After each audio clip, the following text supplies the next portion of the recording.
Hello बच्चों। तो चलिए बच्चों हम लोग स्टार्ट करते हैं ऑप्टिक्स का लेक्चर 15। लास्ट वीडियो लेक्चर में हमने देखा था टोटल इंटरनल रिफ्लेक्शन के बारे में। आज हम लोग पढ़ने वाले हैं प्रिज्म। तो क्या है आपका प्रिज्म, हम लोग देखते हैं। सबसे पहले प्रिज्म का डिफिनेशन देखते हैं, ठीक है। तो प्रिज्म क्या है, तो लिखेंगे prism is a transparent medium. Transparent medium having two plane and non-parallel refracting surface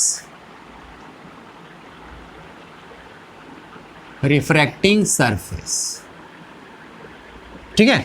देखेंगे प्रिज्म क्या है, आपका ट्रांसपेरेंट मीडियम है ना, जिसके पास एटलीस्ट दो होना चाहिए, है ना, दो प्लेन और नॉन पैरेलल रिफ्रैक्टिंग सरफेस होनी चाहिए। जैसे एग्जांपल के तौर पे, जैसे मान के चले कि ये एक एग्जांपल हम लोग ले रहे हैं, इसको क्या बोलेंगे हम लोग, प्रिज्म बोलेंगे। इसके पास दो प्लेन है, एक प्लेन ये हो गया और एक प्लेन ये, दोनों आपका पैरेलल नहीं है। मान के चलिए लाइट ऐसे गया, यहाँ पे रिफ्रैक्ट हुआ और फिर इधर चला गया। दो जगह रिफ्रैक्शन हुआ, दो सरफेस से रिफ्रैक्शन हुआ और दोनों सरफेस आपका पैरेलल नहीं है, तो इसको क्या बोलेंगे हम लोग, प्रिज्म बोलेंगे, ठीक है। चलिए एक एग्जांपल हम लोग और देते हैं।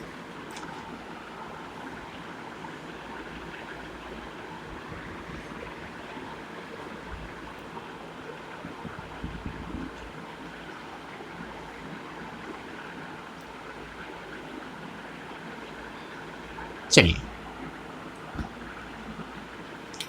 मान लेते हैं लाइट आपका ऐसे गया, यहाँ पे रिफ्रैक्ट हुआ, रिफ्रैक्ट होने के बाद ऐसे चला गया। तो दो सरफेस से रिफ्रैक्शन हुआ, एक सरफेस ये और दोनों सरफेस आपका पैरेलल नहीं है ना, पैरेलल नहीं है, और दोनों सरफेस आपका प्लेन है, तो इसको क्या बोलेंगे, प्रिज्म बोलेंगे।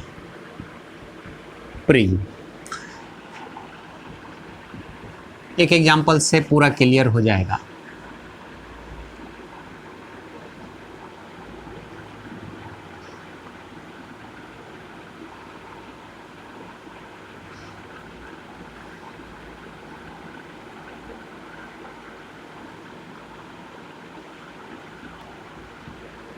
मान लेते हैं एक सरफेस आपका ये है और एक सरफेस ये है, दोनों तो प्लेन तो है, लेकिन देख रहे हैं दोनों पैरेलल है। दोनों क्या है आपका, पैरेलल है। तो इस कंडीशन में आपका वही फिगर है, लेकिन यहाँ पे रिफ्रैक्शन प्लेन दोनों पैरेलल सरफेस से हुआ है, तो इसको प्रिज्म नहीं बोलेंगे। इसमें प्रिज्म का प्रॉपर्टी फुलफिल नहीं होगा। ये क्या हो जाएगा आपका, इसको हम लोग स्लैब बोलते हैं, है ना। स्लैब भी क्या है आपका, ट्रांसपेरेंट मीडियम है, जिसके पास क्या होना चाहिए, दो plane and parallel refracting surface होनी चाहिए। तो इसको बोलेंगे, है ना, स्लैब नोट ए प्रिज्म। आपका प्रिज्म नहीं है, आपका क्या है, स्लैब है। तो फटाफट चलिए इसको, है ना, लिख लेंगे। इसके बाद हम लोग देखते हैं कि प्रिज्म का कुछ टर्मिनोलॉजी, है ना। एंगल ऑफ प्रिज्म हम लोग देखते हैं। Angle of prism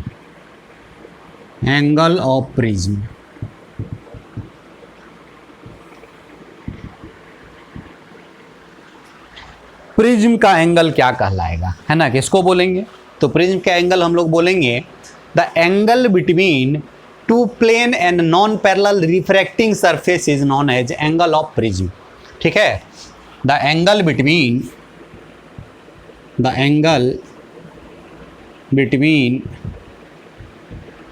to plane and non parallel refracting surface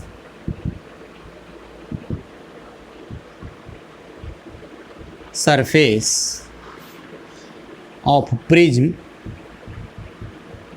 is known as angle of prism. ठीक है, चलिए, बहुत अच्छा। ये तो आपका जो आपका यहाँ पे दो आप देख रहे हो, ये रिफ्रैक्टिंग सरफेस, ये रिफ्रैक्टिंग सरफेस, ये दोनों रिफ्रैक्टिंग सरफेस के बीच का जो एंगल है, इसी को हम लोग क्या बोलेंगे, एंगल ऑफ प्रिज्म। इसको हम लोग क्या बोलेंगे, एंगल ऑफ प्रिज्म बोलते हैं। तो समझ में आ गया एंगल ऑफ प्रिज्म क्या है। ठीक है, एक बात ध्यान में रखेंगे कि हम लोग को जो यहाँ पढ़ना है, सिर्फ कौन सा प्रिज्म पढ़ना है, ट्रायंगुलर प्रिज्म पढ़ना है। कौन सा प्रिज्म, ट्रायंगुलर प्रिज्म। इसको बोलेंगे हेक्सागोनल प्रिज्म बोलेंगे, यहाँ पे ट्रायंगुलर प्रिज्म है ना। तो यहाँ पे हम लोग को जो पढ़ना है हमारे सिलेबस में, है ना, ट्रायंगुलर प्रिज्म पढ़ना है। ठीक है, तो इस बात को ध्यान देंगे। चलिए, इसको पॉज करके फटाफट आप लोग लिख लेंगे बच्चा।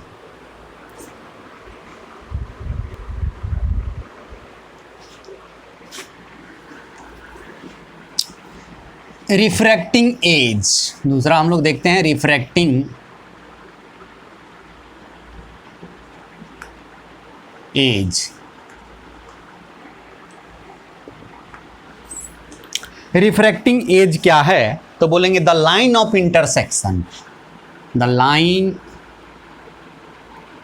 Of intersection, intersection, line of intersection of two plane, two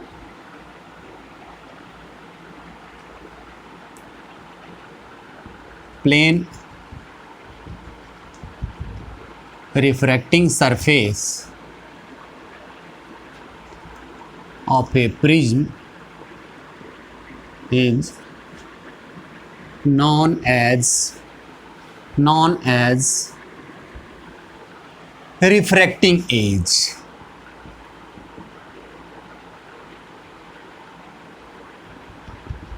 refracting edge किसको बोलेंगे, आपका जो रिफ्रैक्टिंग एज किसको बोलेंगे, लाइन ऑफ इंटरसेक्शन। दो प्लेन का इंटरसेक्शन क्या बनाता है, लाइन बनाता है। दो लाइन का इंटरसेक्शन पॉइंट बनाता है, और दो प्लेन का इंटरसेक्शन आपका लाइन बनाता है। जैसे ये एक प्लेन है और ये एक प्लेन है, दोनों का इंटरसेक्शन आपका क्या हो गया, ये जो है एक लाइन बन गया। ठीक है, तो इसको हम लोग लाइन ऑफ इंटरसेक्शन बोलेंगे। तो line of intersection of two plane refracting surface of a prism is known as, है ना, रिफ्रैक्टिंग, है ना, refracting edge of a prism. Prism का रिफ्रैक्टिंग एज यहाँ पे हो गया। चलिए ठीक है, याद रखेंगे इन आवर सिलेबस,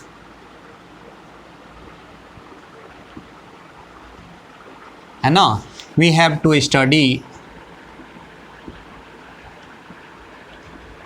है ना, कौन सा prism, we have to study triangular prism. ठीक है, तो यहाँ पे हम लोग ट्रायंगुलर प्रिज्म बनाने जा रहे हैं। ध्यान से देखेंगे बच्चा, ये आपका ट्रायंगुलर प्रिज्म है।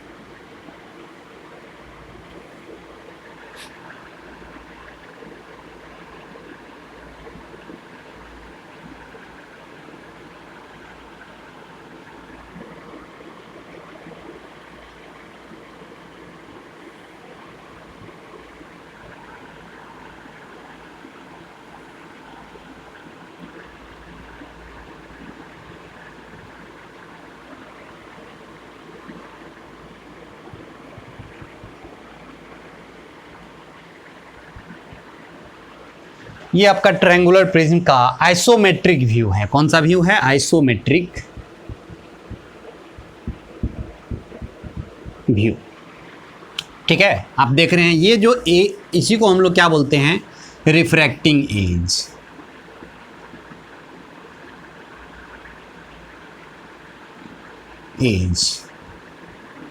है ना, एक ये आपका क्या है, रिफ्रैक्टिंग सरफेस है। इधर ये रिफ्रैक्टिंग सरफेस, दोनों रिफ्रैक्टिंग सरफेस, एक इधर वाला रिफ्रैक्टिंग सरफेस, एक इधर वाला, दोनों का जो इंटरसेक्शन, ये जो आप लाइन देख रहे हो उसी को क्या बोलेंगे, रिफ्रैक्टिंग एज। इंटरसेक्शन का मतलब होता है काटना। दो प्लेन का इंटरसेक्शन क्या होता है आपका, है ना, दो प्लेन एक दूसरे को जो इंटरसेक्ट करेगा तो क्या फॉर्म करेगा, लाइन फॉर्म करेगा, और दो लाइन का इंटरसेक्शन पॉइंट बनाता है। तो यहाँ पे रिफ्रैक्टिंग, है ना, प्लेन है, रिफ्रैक्टिंग सरफेस है, तो रिफ्रैक्टिंग सरफेस का इंटरसेक्शन क्या बनाएगा, लाइन बनाएगा और उसी लाइन को क्या बोलेंगे, रिफ्रैक्टिंग एज बोलेंगे। ये दोनों जो आप प्लेन देख रहे हो, एक ये वाला प्लेन और एक इधर वाला प्लेन, इसको क्या बोलेंगे, रिफ्रैक्टिंग, है ना, प्लेन, रिफ्रैक्टिंग प्लेन। और ये वाला जो एंगल देख रहे हो, ये दोनों प्लेन के बीच का एंगल, इसी को हम लोग क्या बोलते हैं, है ना, इसको हम लोग क्या बोलेंगे, angle of prism, angle of prism, angle of prism, इसको हम लोग एंगल ऑफ प्रिज्म बोलते हैं। चलिए, ये तो आइसोमेट्रिक व्यू है, हम ये नहीं बनाएंगे, हम इसका क्या बनाएंगे, साइड व्यू। साइड से देखेंगे तो आप ये ट्रायंगल दिखेगा, तो साइड व्यू आपका क्या दिखेगा बच्चा, साइड व्यू आपका ट्रायंगल दिखेगा, सिर्फ आपका साइड व्यू देख रहे हैं। मतलब ये जो एक लाइन देख रहे हो, ये लाइन आपका प्लेन को, सरफेस को रिप्रेजेंट कर रहा है, ये भी लाइन जो है आपका सरफेस को रिप्रेजेंट कर रहा है ना। तो ये सरफेस और दोनों के जो बीच का एंगल है, इसको हम लोग क्या बोलते हैं, एंगल ऑफ प्रिज्म। ये वाला जो एंगल देख रहे हैं, इसको हम लोग ए से डिनोट करते हैं। ये आपका क्या है, एंगल, एंगल ऑफ प्रिज्म। और यहाँ पे रिफ्रैक्टिंग एज जो है, ये पॉइंट बन जा रहा है यहाँ पे, क्योंकि इसका साइड व्यू हम लोग देख रहे हैं। ये कौन सा व्यू है, साइड व्यू, साइड व्यू। और ये कौन सा व्यू है, आइसोमेट्रिक व्यू। साइड से देखेंगे तो सिर्फ ये ट्रायंगल दिखेगा, तो इसीलिए साइड व्यू। और जब हम लोग फिगर बनाएंगे तो सिर्फ कौन सा बनाएंगे, आपका साइड व्यू ही बनाएंगे, आप ट्रायंगल बनाएंगे, ठीक है, ट्रायंगल ही बनाएंगे। यहाँ पे देख रहे हैं आप, है ना। इससे पहले वाले फिगर में हमने सिर्फ क्या बनाया था, ट्रायंगल बनाया था। उसी तरह से हम लोग जब भी प्रिज्म बनाना होगा तो ट्रायंगल बनाएंगे, और हमको ट्रायंगुलर प्रिज्म ही पढ़ना है, ठीक है। तो चलिए फटाफट इसको पॉज करके लिख लेंगे। नेक्स्ट हम लोग स्टार्ट करते हैं एंगल ऑफ डेविएशन, है ना। प्रिज्म में एंगल ऑफ डेविएशन कितना होगा, तो हम लोग ये देखते हैं। तो चलिए फटाफट लिख लेंगे बच्चा, पॉज करके। चलिए, angle of deviation produce by a prism, angle of deviation produce by a prism. तो पहले हम लोग, है ना, एंगल ऑफ डेविएशन क्या बोलते हैं, तो कोई भी रे को, है ना, किसी मीडियम से यदि पास करता है, तो पास करने के बाद जितना एंगल से उसको डेविएट करता है, उसी को हम लोग एंगल ऑफ डेविएशन बोलते हैं, जो कि हम लोग पहले अलग अलग चीज़ में हम लोग देख चुके हैं। तो चलिए, angle of deviation produce by a prism, है ना, angle of deviation, angle of deviation produce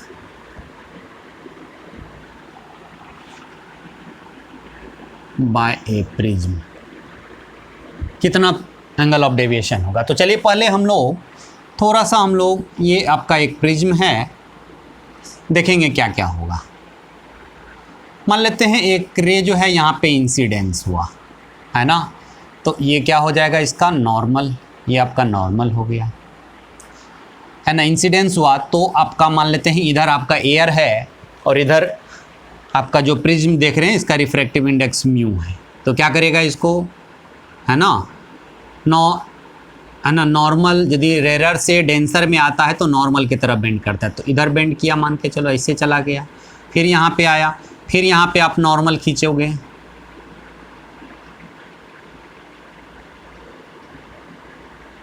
यहाँ पे नॉर्मल खींचा। अब जो इसको जाना चाहिए ऐसे, लेकिन ये अब ऐसे चला गया, नॉर्मल से दूर भागा, नॉर्मल से दूर भागा, ऐसे चला गया। इसको हम लोग क्या बोलेंगे, एंगल ऑफ प्रिज्म बोलेंगे। ये एंगल ऑफ इंसिडेंस है, ये एंगल ऑफ रिफ्रैक्शन है R1, इधर माला मान लेते हैं ये क्या है, R2। और ये जो रे बाहर निकल रहा है, इसको इंसिडेंस रे बोलेंगे। तो ये यदि बाहर निकलिएगा, है ना, तो क्या बोलेंगे, इसको इमरजेंट रे, है ना। तो इसको एंगल ऑफ इमरजेंस बोलेंगे, है ना। ये emergent, angle of emergence, angle of emergent, कौन सा एंगल बोलेंगे, एंगल ऑफ इमरजेंट बोलेंगे। ध्यान से देखेंगे बच्चा, ठीक है। चलिए, तो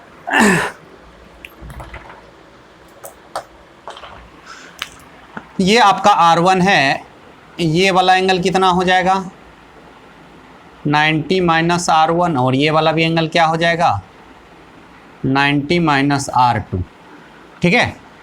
याद रखेंगे बच्चा, आपका ये वाला जो एंगल है, ये वाला जो आप देख रहे हो, ये 90 डिग्री माइनस R1, जो कि नॉर्मल है।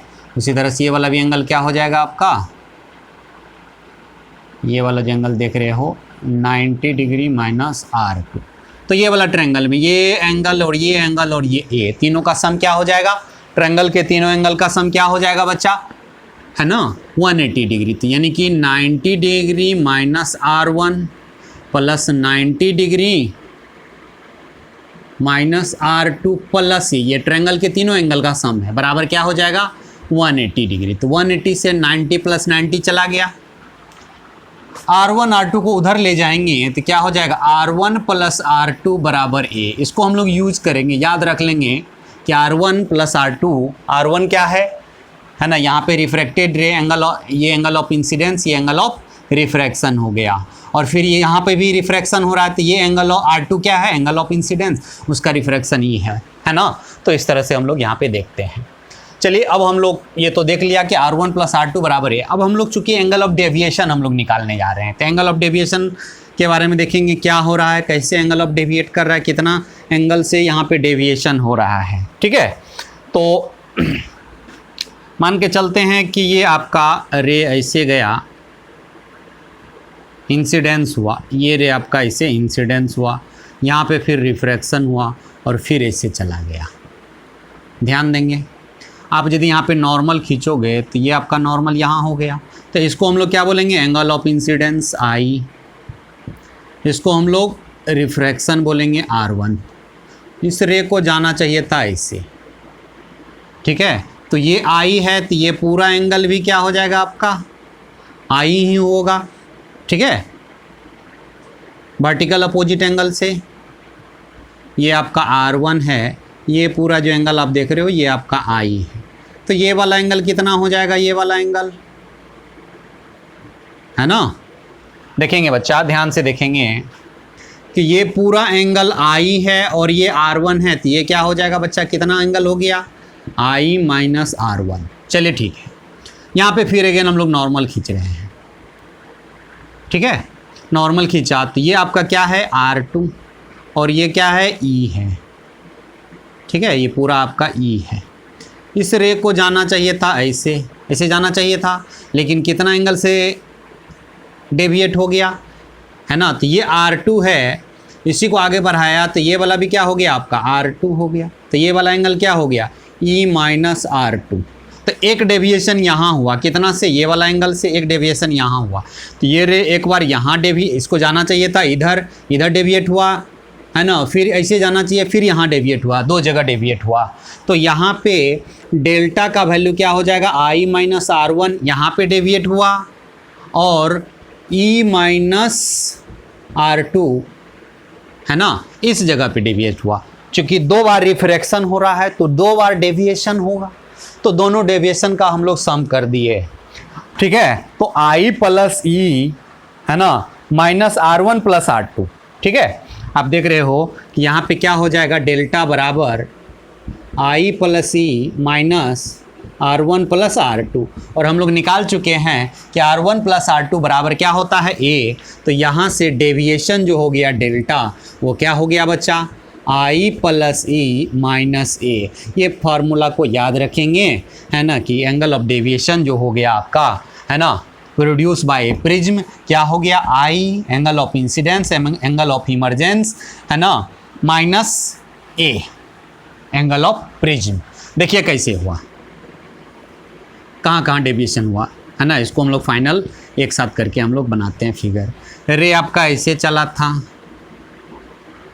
यहाँ पे एक बार रिफ्रैक्शन हुआ तो ऐसे गया, फिर यहाँ पे एक बार और रिफ्रैक्शन हुआ तो ऐसे चला गया। रे को कितना जाना चाहिए था, इधर जाना चाहिए, कितना एंगल से डेविएट हो गया, यही आपका क्या है डेल्टा, है ना। कितना एंगल से डेविएट हो गया, डेल्टा से। डेल्टा बराबर क्या हो गया, I plus E minus A, I plus E minus A। ठीक है, I plus E minus A ध्यान में रखेंगे। तो चलिए फटाफट इसको पॉज करके लिख लेंगे बच्चा, फटाफट इसको पॉज करके। ये क्या है, तो एंगल ऑफ प्रिज्म, है ना, एंगल ऑफ प्रिज्म होता है ना। तो कोई यदि, है ना, कोई प्रिज्म जो है कितना डेविएशन देगा, तो I plus E minus A, है ना। तो इस बात को याद रखेंगे, ये इसको याद रखेंगे, है ना। ये आपका angle of deviation produce bye prism, है ना, कितना प्रोड्यूस करेगा, I plus E minus A। ठीक है, चलिए बच्चों फटाफट इसको पॉज करके लिखेंगे। चलिए बच्चा, एक चीज़ ध्यान में रखेंगे बच्चा। मान लेते हैं कोई आपका क्या है, प्रिज्म है, ठीक है, ये आपका प्रिज्म है ना। मान लेते हैं कि कोई रे ऐसे गया, इंसिडेंस हुआ, फिर यहाँ पे रिफ्रैक्शन हुआ और फिर यहाँ पे इमर्जेंट हो गया, निकल गया बाहर, ठीक है। तो यहाँ पे इसको हम लोग क्या बोलेंगे, यहाँ पे नॉर्मल खींचते हैं, इसको हम लोग क्या बोलेंगे, एंगल ऑफ इंसिडेंस, और यहाँ पे आप नॉर्मल खींच रहे हो तो इसको हम लोग क्या बोलेंगे, एंगल ऑफ इमर्जेंस। इसको हम लोग क्या बोलते हैं, R1, इसको हम लोग R2 का नाम दिया था, ठीक है। अब ध्यान में रखेंगे, चूंकि आपका लाइट जो है रिवर्सिबल होता है, प्रिंसिपल ऑफ रिवर्सिबिलिटी को फॉलो करता है। इस डायरेक्शन में गया तो इधर निकल गया, यदि यही रे इस डायरेक्शन में जाता तो ऐसे निकल जाता। समझ में आया? इसका मतलब क्या हो गया कि यदि एंगल ऑफ इंसिडेंस आई तो इमर्जेंट ई, और यदि एंगल ऑफ इंसिडेंस ई है तो इमर्जेंट, एंगल ऑफ इमर्जेंट क्या होगा, है ना, आई हो जाएगा। मतलब if angle of incidence I, then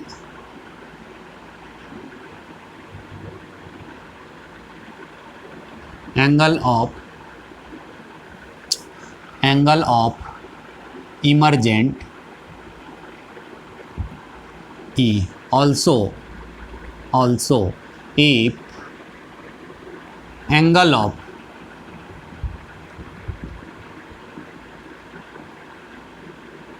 incidence E, then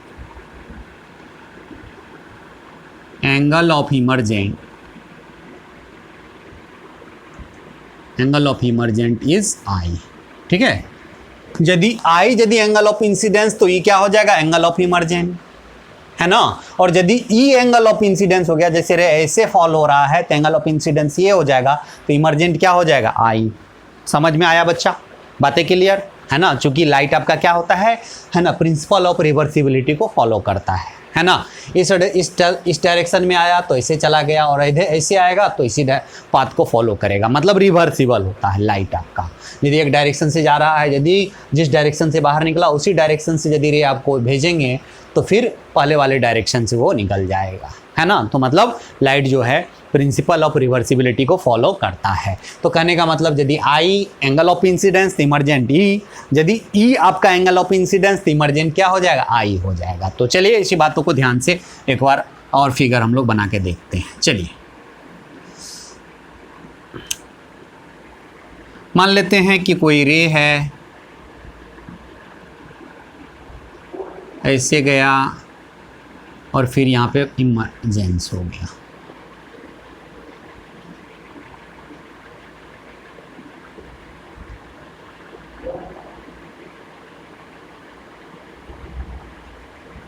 ठीक है, इसको हम लोग बोलेंगे एंगल ऑफ इंसिडेंस, और इसको क्या बोलेंगे, एंगल ऑफ इमर्जेंट। ये आपका नॉर्मल है, यहाँ पे ये भी नॉर्मल है, ठीक है।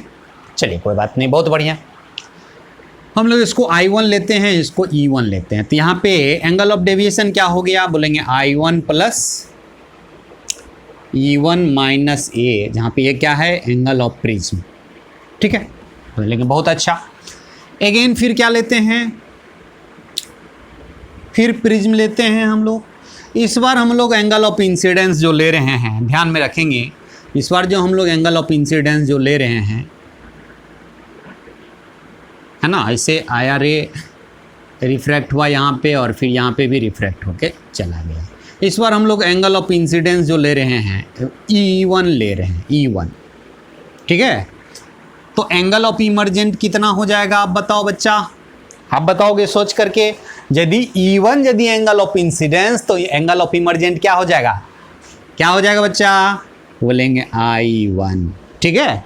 तो बोलेंगे इस केस में एंगल ऑफ डेविएशन क्या हो जाएगा, डेल्टा बराबर, है ना। बोलेंगे कि एंगल ऑफ इंसिडेंस हो गया E1 और इमर्जेंट हो गया I1 माइनस ए, मतलब वही चीज़ मिला। डेल्टा का वैल्यू क्या हो गया, I1 प्लस E1 माइनस ए।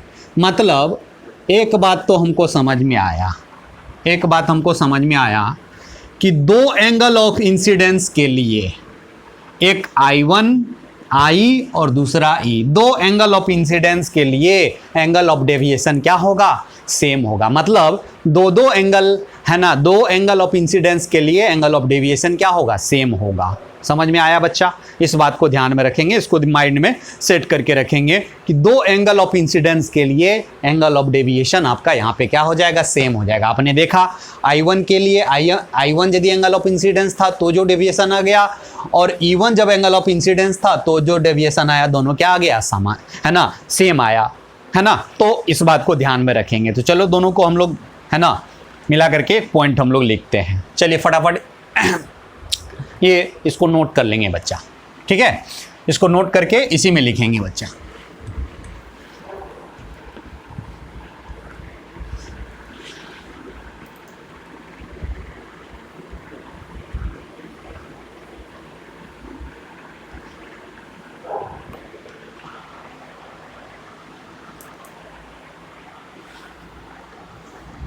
बोलेंगे, लिखेंगे इसी में,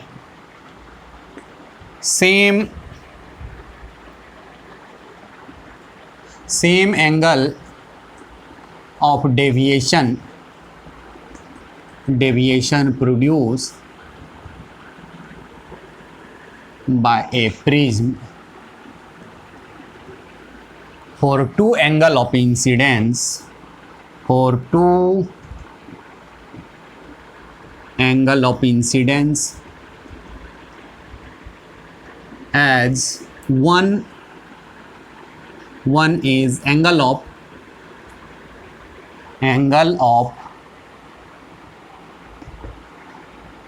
incidence I, and other is its,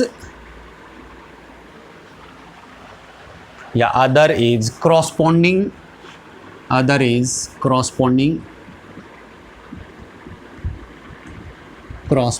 angle of emergent है ना, E, ठीक है। मतलब I और E दोनों एंगल ऑफ इंसिडेंस के लिए एंगल ऑफ डेविएशन क्या होगा, सेम होगा, है ना। इस बात को ध्यान में रखेंगे। तो चलिए इसी को देखते हुए हम लोग यहाँ पे एक ग्राफ ड्रॉ कर रहे हैं। जब ड्रॉ किया गया ग्राफ, ये angle of deviation versus angle of incidence, इसी प्रिज्म के लिए डेविएशन और एंगल ऑफ इंसिडेंस के बीच जब आपका ग्राफ खींचा गया, इसको क्या बोलेंगे, एंगल ऑफ डेविएशन,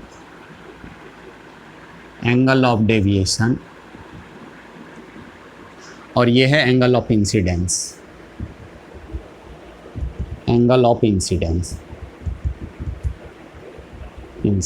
तो याद रखेंगे दो एंगल ऑफ इंसिडेंस के लिए एंगल ऑफ डेविएशन क्या है, आपका सेम है, ध्यान में रखेंगे, है ना। तो मतलब इसका ग्राफ जब खींचा गया है ना, जब ग्राफ को ऑब्जर्व किया गया तो ग्राफ कुछ इस टाइप का मिला, ठीक है। चलिए बच्चा, इस टाइप का आपका ग्राफ आया, याद रखेंगे, इस ग्राफ को याद रख लेंगे, रट जाएंगे, है ना। इस ग्राफ को बहुत क्वेश्चन इससे पूछते रहता है, बहुत ही इंपॉर्टेंट आपका ग्राफ है। यहाँ पे देखेंगे, है ना, एक बात ध्यान करेंगे बच्चा, मान लेते हैं कि एक एंगल ऑफ डेविएशन क्या है, Δ1, उसके क्रॉसपोंडिंग दो एंगल ऑफ इंसिडेंस हो गया। एक एंगल ऑफ इंसिडेंस क्या हो गया, मान लेते हैं I1, तो दूसरा एंगल ऑफ इंसिडेंस क्या होगा, इसी I1 का एंगल ऑफ इमर्जेंस, मतलब E1। समझ में आया? और I और E है ना, या डायरेक्ट हम लोग डेल्टा रखते हैं, एक I और दूसरा क्या है, E, है ना। I और उसका क्रॉसपोंडिंग E, और दोनों क्या है, एंगल ऑफ इंसिडेंस, मतलब I और E दोनों एंगल ऑफ इंसिडेंस के लिए एंगल ऑफ डेविएशन क्या मिलेगा, सेम मिलेगा। और मिनिमम, ये क्या हो गया आपका, मिनिमम एंगल ऑफ डेविएशन, इसको हम लोग क्या बोलेंगे, मिनिमम एंगल ऑफ डेविएशन, इसको हम लोग क्या बोलेंगे, डेल्टा मिनिमम। तो डेल्टा मिनिमम क्या मिला, एक ही एंगल ऑफ इंसिडेंस, मतलब है ना, एक ही एंगल ऑफ इंसिडेंस पे, मतलब इस कंडीशन में यहाँ पे I बराबर क्या हो जाएगा, E हो जाएगा। मतलब डेविएशन मिनिमम कब मिलेगा, जब I किसके बराबर हो जाए, E के बराबर हो जाए। हमने क्या बोला, कि सेम एंगल ऑफ डेविएशन के लिए दो एंगल ऑफ इंसिडेंस होगा, एक होगा एंगल ऑफ इंसिडेंस और एक होगा उसका कॉरस्पॉन्डिंग एंगल ऑफ इंसिडेंस। तो क्या देख रहे हो आप, डेल्टा मिनिमम एक ही एंगल की वजह से हो रहा है, मतलब इस कंडीशन में एंगल ऑफ इंसिडेंस और एंगल ऑफ इमर्जेंस दोनों क्या हो जाएगा, सेम हो जाएगा। जब एंगल ऑफ इंसिडेंस और एंगल ऑफ इमर्जेंस दोनों बराबर हो जाए तो डेविएशन क्या मिलेगा, मिनिमम। इस बात को ध्यान में रखेंगे। For minimum angle of deviation के लिए लिखेंगे for minimum angle of deviation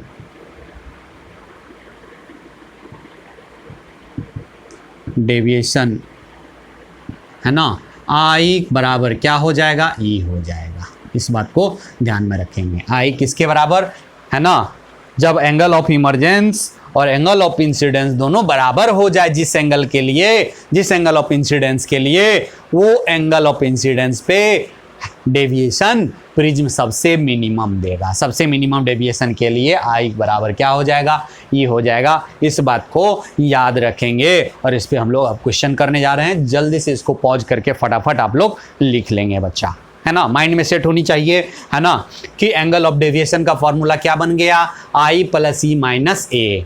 और हमने क्या बोला कि दो एंगल ऑफ इंसिडेंस पे सेम डेविएशन मिलेगा। एक क्या होगा, एंगल ऑफ इंसिडेंस, और दूसरा एंगल ऑफ इंसिडेंस क्या होगा, उसी एंगल ऑफ इंसिडेंस का कॉरस्पॉन्डिंग एंगल ऑफ इमर्जेंस। समझ में आया, इस बात को ध्यान करेंगे, कंफ्यूज नहीं होंगे बच्चा, है ना, ध्यान रखेंगे बच्चा, है ना। तो चलिए इस पे हम लोग क्वेश्चन करते हैं। जल्दी से इसको फटाफट पॉज करके लिख लेंगे बच्चा। चलिए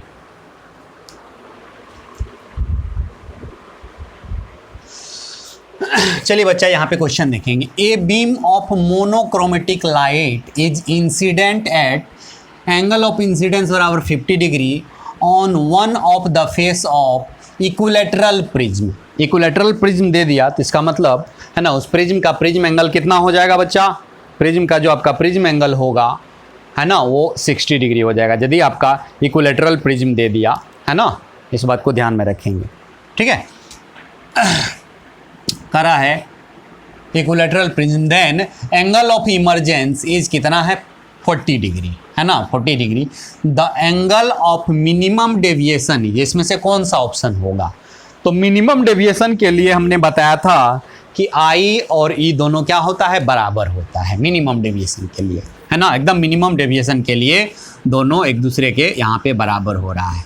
गिवन क्या है हमारा, आई बराबर कितना डिग्री है, 50 डिग्री, है ना, और आपका ई कितना है, 40 डिग्री है, एंड ए कितना है, एंगल ऑफ प्रिज्म, ये आपका 60 डिग्री है। तो मिनिमम है ना, डेविएशन कितना होगा, डेल्टा का वैल्यू बोलेंगे आई प्लस ई माइनस ए, है ना। तो आई कितना है बच्चा, 50 degree plus 40 degree minus 60 degree, है ना। ये क्या हो गया, 90 में से 60 गया तो डेल्टा का वैल्यू हो गया आपका 30 डिग्री। कुछ इस टाइप से हुआ बच्चा, है ना, ये हो गया। चलिए कोई दिक्कत नहीं, बहुत अच्छा। तो क्या यहाँ पे आई और ई दोनों बराबर है, बोलेंगे नहीं, है ना। यदि बराबर आपका नहीं है ना, ये मान लो डेल्टा और आई के बीच में हम लोग ग्राफ खींचते हैं तो ग्राफ कुछ ऐसा आता है ना। तो आपका क्या है, एंगल ऑफ इंसिडेंस 50 है और इमर्जेंस क्या है 40, तो 40 पहले आएगा। तो मान लेते हैं ये 40 आपका पहले आ गया और फिर आपका 50 कहाँ आएगा, बाद में आएगा। और ये डेविएशन कितना हो गया, डेल्टा का वैल्यू 30 डिग्री। तो बोलेंगे मिनिमम डेविएशन कहाँ होता है, आई बराबर क्या चाहिए इससे, और वो वैल्यू क्या होगा, 30 डिग्री से भी कम होगा, डेल्टा मिनिमम। तो इस ग्राफ को देखते हुए क्या बोलेंगे, देयरफॉर इस फॉर मिनिमम डेविएशन के लिए, फॉर डेल्टा मिनिमम के लिए, है ना, आई बराबर क्या होता है ई। तो ये मिनिमम डेविएशन तो होगा नहीं, ये मिनिमम डेविएशन तो होगा नहीं, देयरफॉर हम लोग लिखेंगे कि डेल्टा मिनिमम जो हो जाएगा वो लेस देन कितना होगा, 30 डिग्री। और कौन सा ऑप्शन में है लेस देन 30 डिग्री, तो क्या है ऑप्शन बी है। तो देयरफॉर हमारा ऑप्शन क्या हो गया, बी हो गया। इस बात को, है ना, समझ में आया बच्चा, है ना। यहाँ पे 40 डिग्री और ये 50 डिग्री, मतलब एंगल ऑफ इंसिडेंस यदि आप 40 लेते हैं तो भी डेविएशन 30 डिग्री, 50 लेंगे तो भी आपका क्या चाहिए 30 डिग्री क्या आएगा, एंगल ऑफ डेविएशन। लेकिन मिनिमम पे आई और ई, एंगल ऑफ इंसिडेंस और इमर्जेंस दोनों बराबर जब हो जाए तभी आपको डेल्टा का वैल्यू मिनिमम मिलेगा। समझ में आया? तो फटाफट इसको नोट करके लिख लेंगे, इसके बाद हम लोग अगला क्वेश्चन करते हैं।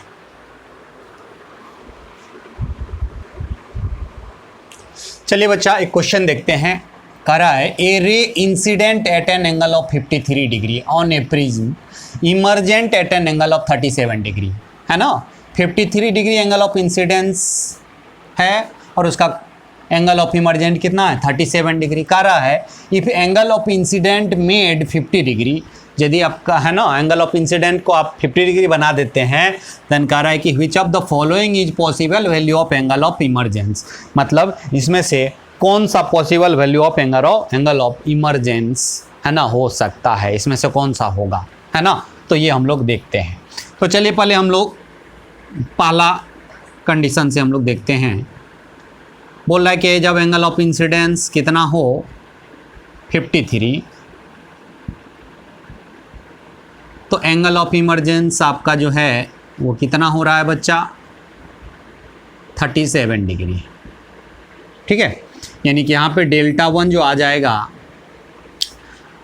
ये आई, ये 53 प्लस 37 माइनस ए, यानी कि कितना हो गया बच्चा यहाँ पे, है ना 90 डिग्री माइनस ए हो गया डेल्टा 1 की वैल्यू। चलिए अब हम लोग देखते हैं दूसरा। जब आप कितना कर लेते हो एंगल ऑफ इंसिडेंस, कितना बना लेते हो, 50 डिग्री बना लेते हो।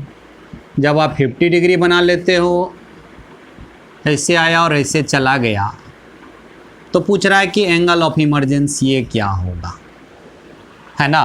तो यहाँ पे डेल्टा 2 का जो वैल्यू होगा वो क्या हो जाएगा, 50 प्लस ई माइनस ए होगा, ध्यान में रखेंगे। चलिए ये तो कहानी हमको पता चला। हमको निकालना है पॉसिबल वैल्यू ऑफ ई का क्या पॉसिबल वैल्यू हो सकता है। तो चलिए हम लोग डेविएशन और एंगल ऑफ इंसिडेंस का ग्राफ से भी हम लोग कुछ ऑब्जर्व करते हैं, देखेंगे, ध्यान देंगे बच्चा। यहाँ पे बहुत ही बढ़िया क्वेश्चन है।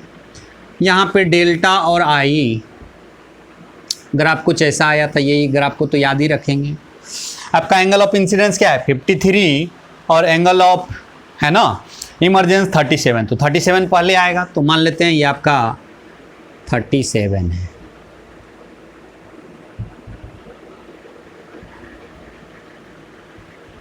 ये आपका डेल्टा 1 है। इधर कौन सा एंगल हो जाएगा, 53 डिग्री। चलिए आपने एंगल ऑफ इंसिडेंस को कितना कर दिया बच्चा, 50 कर दिया। तो 50 किधर होगा, 53 से कुछ इधर होगा। मान लेते हैं 50 आपका यहाँ पे, यहाँ आपका 50 डिग्री है ना। तो ये आपका एंगल ऑफ इंसिडेंस आपका आई है। तो इसके क्रॉसपोंडिंग एंगल ऑफ इमरजेंस तो ये वाला होगा, यही हो जाएगा एंगल ऑफ इमरजेंस। यहाँ पे ये क्या हो जाएगा, डेल्टा 2, ये आपका डेल्टा 2। और ये जहाँ पे एंगल ऑफ इंसिडेंस और एंगल ऑफ इमरजेंस दोनों बराबर, वहाँ पे डेल्टा मिनिमम आपका आता है, डेल्टा मिनिमम। तो चलिए आपने क्या देखा कि एंगल ऑफ इमरजेंस जो है 37 डिग्री से बड़ा होगा। देख रहे हो 37 से क्या हो रहा है, बड़ा हो रहा है। तो मतलब है ना फ्रॉम ग्राफ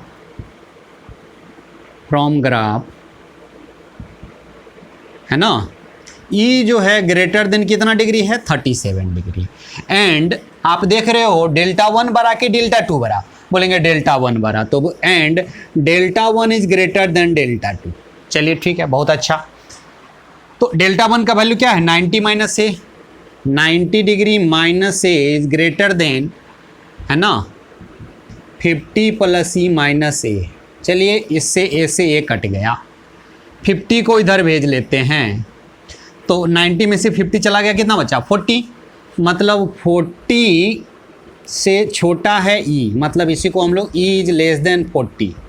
मतलब ई का वैल्यू 37 से बड़ा और 40 से छोटा, इसमें कौन सा ऑप्शन है, 37 से बड़ा आपका 38 है और 40 से छोटा भी 38 है ना। ये 37 से छोटा है, ये 40 से बड़ा है। तो इसमें आपका कौन सा ऑप्शन आता है, डी, है ना। मतलब ये दोनों को आप मिला दें, कह रहा है क्या कि एंगल ऑफ इमरजेंस जो है, एंगल ऑफ इमरजेंस ये आपका 37 डिग्री से बड़ा और 40 से छोटा, यही आया। ये कि कौन सा है, तो डी, तो हमारा कौन सा ऑप्शन हो गया, डी हो गया। यानी कि ई बराबर हम लोग को पॉसिबल वैल्यू क्या हो गया, 38 डिग्री, 38 डिग्री। याद रखेंगे बच्चा, है ना। इस क्वेश्चन को, है ना, 2 बार 3 बार बनाएंगे और सोचेंगे कि यहाँ पे हमने क्या किया है। एक बार फिर से बता देते हैं, यहाँ पे एंगल ऑफ इंसिडेंस 53 लिया और 37 एंगल ऑफ इमरजेंट आ गया।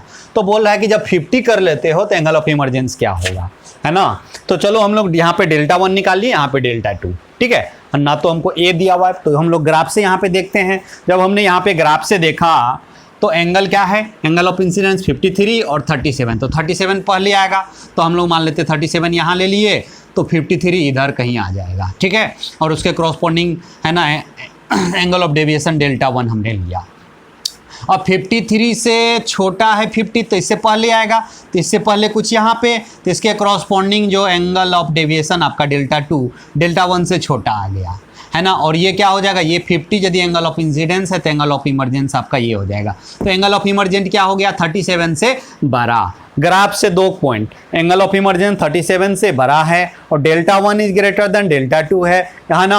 और ये डेल्टा 1 का वैल्यू यहाँ से रख दिया, डेल्टा 2 का वैल्यू यहाँ से रख दिया, तो एंगल ऑफ इमरजेंस 40 से छोटा हो गया। मतलब एंगल ऑफ इमरजेंस 37 से बड़ा और 40 से छोटा, इसमें कौन सा ऑप्शन है, तो डी नंबर ऑप्शन है। तो हमारा ये डी नंबर आ गया। तो चलिए फटाफट इसको पॉज करके फटाफट लिख लेंगे बच्चा।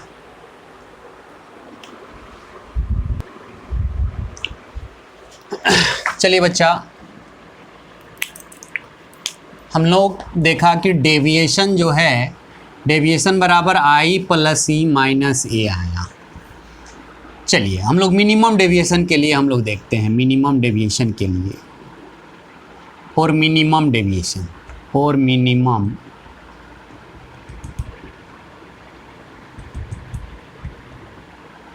है ना, डेल्टा मिनिमम के लिए आई बराबर आपका क्या हो गया, ई। और याद रखेंगे बच्चा, आई और ई यदि बराबर हो गया देन क्या होगा, देन R1 बराबर R2 हो जाएगा। और R1 प्लस R2 बराबर क्या होता है, ए होता है। तो R1 बराबर R2 बराबर क्या हो जाएगा, A/2 हो जाएगा, है ना। क्योंकि R1 प्लस R2 बराबर क्या होता है, आपका ए होता है, ठीक है। यदि एंगल ऑफ इंसिडेंस और इमरजेंस दोनों बराबर हो गया तो आई आपका इंसिडेंस, उसका रिफ्रैक्शन R1, और ई यदि एंगल ऑफ इंसिडेंस तो रिफ्रैक्शन R2, है ना। तो दोनों यदि बराबर है तो दोनों भी बराबर हो जाएगा। याद रखेंगे इस बात को, ठीक है। तो यहाँ पे R1 और R2 किसके बराबर, A/2 के बराबर। चलिए ठीक है, बहुत अच्छा। तो देयरफॉर डेल्टा मिनिमम कितना हो जाएगा, डेल्टा मिनिमम बराबर आई और ई तो दोनों बराबर है, तो आई प्लस आई माइनस ए हो गया, है ना। तो यहाँ से आपका डेल्टा मिनिमम जो हो गया 2i माइनस ए डेल्टा मिनिमम। तो यहाँ से i की वैल्यू क्या हो जाएगा, यदि i का वैल्यू निकालेंगे तो a इधर हो जाएगा। तो delta minimum plus a upon कितना 2, ये क्या हो गया, angle of incidence for minimum deviation, है ना। ये इसको क्या बोलेंगे, angle of incidence for minimum deviation, है ना। Angle of incidence for minimum, है ना, फॉर डेल्टा मिनिमम, है ना, मिनिमम डेविएशन, ठीक है। बहुत अच्छा, ये तो समझ में आया, है ना। याद रखेंगे आई का वैल्यू क्या हो गया, delta minimum plus A upon 2। चलिए हम लोग थोड़ा सा और आगे चलते हैं, हम लोग स्नेल्स लॉ लगाते हैं। क्या लगाते हैं बच्चा, Snell's law, by Snell's law. इसी में लिखेंगे by Snell's law, Snell's law, ठीक है। तो मिनिमम डेविएशन के लिए हम लोग देख रहे हैं, मिनिमम डेविएशन के लिए ये एंगल ऑफ कुछ ऐसा गया और कुछ ऐसा हो गया, ये ई और ये आई दोनों बराबर, दोनों बराबर, आई के बराबर। तो ये R1 और ये R2 दोनों तो बराबर ही होंगे, ठीक है। और इसका रिफ्रैक्टिव इंडेक्स है म्यू।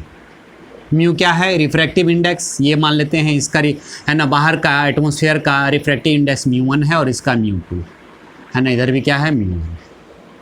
चलिए, तो हम लोग जाकर के यहाँ पे लगाने वाले हैं स्नेल्स लॉ। तो क्या हो जाएगा? μ1 साइन आई बराबर μ2 साइन क्या चाहिए? आर। और आई का वैल्यू 4 किसके लिए? फॉर मिनिमम डेविएशन के लिए, है ना। आई का वैल्यू अभी निकाला था हमने, क्या आया था? साइन, है ना। आई का वैल्यू क्या आया था? तो आई का वैल्यू आया था delta minimum plus A upon, है ना, 2 बराबर μ2 साइन। और आर का वैल्यू क्या आया था मिनिमम डेविएशन के लिए? a/2 आया था, है ना। तो चलो हम लोग, है ना, यहाँ पे μ2 और इधर μ1 को डिवाइड कर लेते। तो μ2/μ1 बराबर क्या हो गया? Sine of delta minimum plus a/2 upon sine a/2। Therefore इसी को क्या बोलेंगे हम लोग? Refractive index of material with respect to surrounding. ये मटेरियल है, प्रिज्म का material with respect to surrounding. Refractive index of 2 with respect to 1 किसके बराबर हो गया? तो sine delta minimum plus A upon 2, है ना, अपॉन साइन a/2। ये फॉर्मूला को याद रखेंगे। इसको क्या बोलेंगे हम लोग? Refractive index of material of prism with respect to surrounding, ठीक है। तो आप प्रिज्म का रिफ्रैक्टिव इंडेक्स आप इससे निकाल सकते हो। ये फार्मूला बहुत ही इंपॉर्टेंट है, इसको याद रखेंगे। VBI है ना, इंपॉर्टेंट फार्मूला है। यदि आपका मिनिमम डेविएशन गिवन हो और प्रिज्म का एंगल आपको गिवन हो, तो प्रिज्म का आप रिफ्रैक्टिव इंडेक्स कैसे निकालोगे? यहाँ से हम लोग निकाल सकते हैं। तो जल्दी फटाफट इसको नोट करके लिख लेंगे बच्चा। फटाफट नोट करके लिखेंगे तो इस पर हम लोग एक क्वेश्चन करते हैं।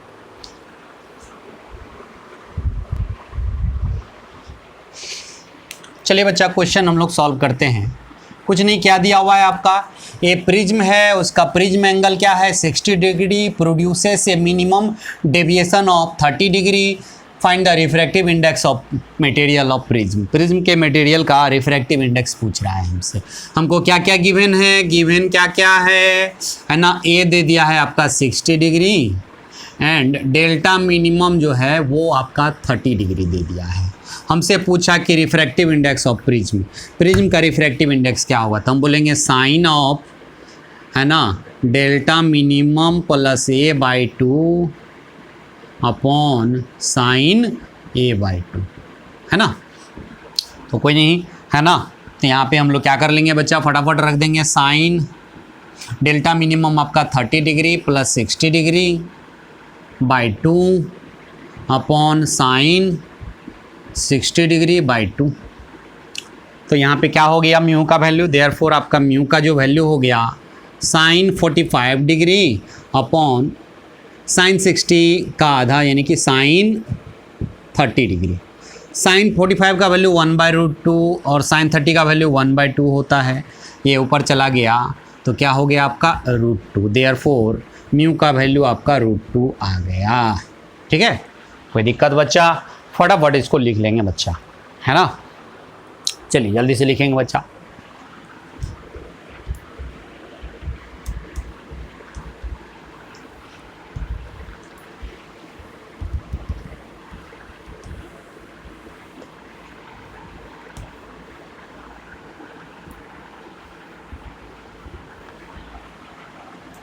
चलिए हम लोग देखते हैं थिन प्रिज्म और इसी को क्या बोलेंगे? Small angle prism. Small angle prism, thin prism हम लोग किसको बोलेंगे? प्रिज्म एंगल क्या हो? Very small. If angle of prism, angle of prism is very small up to 5 degree और 6 डिग्री, यानी 5 से 6 डिग्री तक है प्रिज्म का एंगल, तो उसको हम लोग क्या बोलेंगे, थिन प्रिज्म या स्मॉल एंगल प्रिज्म बोलेंगे। Then the prism is known as, then prism is known as thin prism या स्मॉल एंगल प्रिज्म हम लोग बोलते हैं। मान लेते हैं आपका एक है ना थिन प्रिज्म है, ठीक है, ये मान लेते हैं बहुत पतला प्रिज्म है ना, ये आपका जो एंगल है बहुत छोटा है, ये लेस देन जी, सॉरी, ये जो है लगभग 0 के बराबर है, बहुत छोटा है ना, बहुत छोटा है, ये इज़ वेरी स्मॉल, ये वेरी स्मॉल, ठीक है। चलिए मान लेते हैं आपका एंगल ऑफ इंसिडेंस आपका कुछ ऐसे आया, ऐसे हुआ और ऐसे चला गया,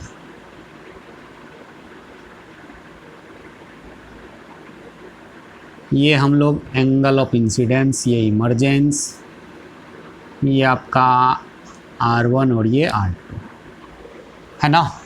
हम लोग जानते हैं कि R1 प्लस R2 बराबर क्या है A।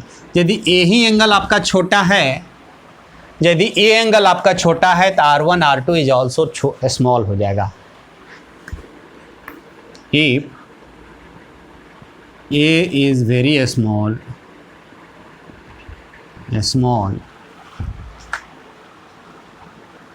is very small, then R1 and R2 is also very small, ठीक है। also I and E are very small, है ना। I और E ये दोनों भी आपका क्या हो जाएगा, बहुत स्मॉल हो जाएगा। स्नेल्स लॉ लगाएंगे, साइन I और साइन R, है ना, ये फॉर्मूला लगता है आपका, तो क्या हो जाएगा आपका एंगल ऑफ इंसिडेंस भी काफ़ी छोटा ही होगा, है ना। चलिए ठीक है, तो अब हम लोग क्या करते हैं, इस पर हम लोग स्नेल्स लॉ लगाते हैं, मतलब सारा एंगल बहुत छोटा छोटा हो गया। और यदि एंगल वेरी स्मॉल होता है तो क्या होता है, साइन थीटा बराबर है ना टेन थीटा, और ये थीटा किसके बराबर, थीटा के लिए ये कब होता है, थीटा जब क्या हो, वेरी स्मॉल, वेरी स्मॉल, है ना। यदि स्मॉल होता है तो साइन थीटा टेन थीटा के बराबर, टेन थीटा थीटा के बराबर, कब, जब थीटा बहुत स्मॉल होता है। तो चलिए हम लोग क्या करते हैं, स्नेल्स लॉ दो जगह लगाते हैं, by Snell's law, by Snell's law, Snell's law. मान लेते हैं बाहर का रिफ्रैक्टिव इंडेक्स μ1 है, अंदर का है ना प्रिज्म का मटेरियल का μ2 है, और फिर बाहर का 1। तो एक बार यहाँ पे हम लोग स्नेल्स लॉ लगाएंगे तो क्या हो जाएगा, μ1 साइन I बराबर μ2 साइन R। चूँकि एंगल बहुत छोटा है तो I किसके बराबर, I किसके बराबर, साइन I किसके बराबर, I के बराबर। तो यहाँ पे μ1 I बराबर μ2 R1 हो जाएगा बच्चा, ठीक है, समझ में आया बच्चा। तो यहाँ पे μ1 I बराबर μ2 क्या हो जाएगा, R1 हो जाएगा, ठीक है। यानी कि आपका यहाँ से I बराबर μ2 बाय μ1, मतलब refractive index of 2 with respect 1 upon R1, ये पहला इक्वेशन, ठीक है। अगेन फिर हम लोग स्नेल्स लॉ लगाते हैं, अगेन फिर हम लोग स्नेल्स लॉ लगाते हैं by Snell's law, Snell's law से, है ना। यहाँ पे हम लोग लगा रहे हैं स्नेल्स लॉ, तो क्या हो जाएगा, μ1 साइन E बराबर μ2 साइन R2। और यदि है ना, चूँकि एंगल स्मॉल है तो साइन थीटा थीटा के बराबर, तो क्या हो जाएगा, μ1 E बराबर μ2 R2, है ना। तो E बराबर क्या हो जाएगा, μ1 इधर डिवाइड हो जाएगा, तो देयरफॉर E बराबर क्या हो जाएगा, refractive index of 2 with respect to 1, μ2 by μ1 को क्या बोलेंगे, refractive index of 2 with respect to 1 into R2। चलिए ये इक्वेशन आपका क्या हो गया, दूसरा हो गया। याद रखेंगे I का value refractive index of 2 μ21 R1 और E बराबर μ21 R2 हो गया।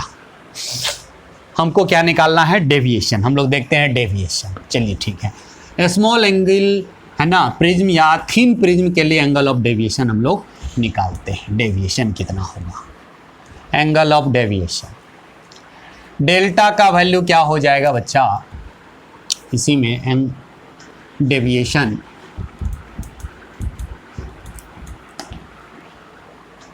डेविएशन बराबर क्या होता है, I plus E minus A. ठीक है, तो I का वैल्यू कितना आ गया, refractive index of 2 with respect to 1 into R1। E का वैल्यू कितना हो गया, refractive index 2 with respect to 1 into R2 minus कितना A। तो यहाँ पे तो कॉमन आ जाएगा μ21, यहाँ पे क्या हो गया R1 plus R2 minus A।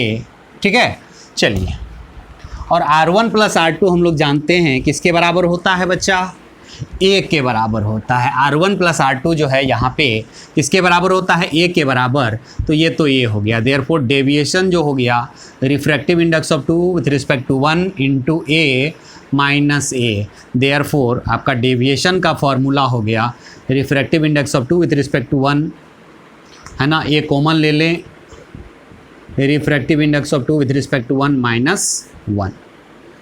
आपका ये हो गया फॉर्मूला किसके लिए, deviation for small angle prism है ना। इसको क्या बोलेंगे, deviation deviation deviation angle of deviation angle of deviation of a small या thin prism, of thin prism या स्मॉल एंगल प्रिज्म। आपने क्या देखा कि स्मॉल एंगल प्रिज्म का जो डेविएशन है एंगल ऑफ इंसिडेंस पे डिपेंड नहीं कर रहा है, सिर्फ रिफ्रैक्टिव इंडेक्स पे डिपेंड कर रहा है और एंगल ऑफ प्रिज्म पे डिपेंड कर रहा है। मतलब यदि प्रिज्म का स्मॉल एंगल प्रिज्म हो या थिन प्रिज्म हो तो किसी भी एंगल ऑफ इंसिडेंस पे एंगल ऑफ डेविएशन क्या हो जाएगा, सेम हो जाएगा। चूँकि आपका क्या है ना, ये आपका थिन प्रिज्म है, थिन प्रिज्म के केस में एंगल ऑफ डेविएशन किसी भी एंगल ऑफ इंसिडेंस पे आपका क्या हो जाएगा, सेम होगा। चलिए बच्चा, इस बात को ध्यान में रखेंगे। चलिए फटाफट,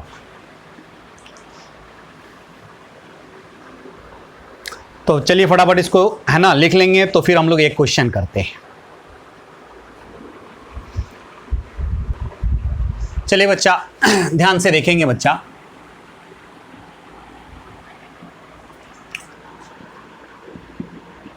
क्या कर रहा है, a thin prism of prism angle जो है 6 डिग्री दिया हुआ है। गिवन क्या है हमारा, ए का वैल्यू आपका 6 डिग्री दिया हुआ है, 6 डिग्री दिया हुआ है। एंड डेविएशन जो है प्रोड्यूसेस ए डेविएशन डेल्टा बराबर 3 डिग्री, डेल्टा का वैल्यू 3 डिग्री दिया हुआ है। तो रिफ्रैक्टिव इंडेक्स ऑफ मटेरियल हमसे पूछ रहा है ना। हम लोग जानते हैं कि डेल्टा बराबर क्या होता है, A into refractive index of material with respect to surrounding minus 1।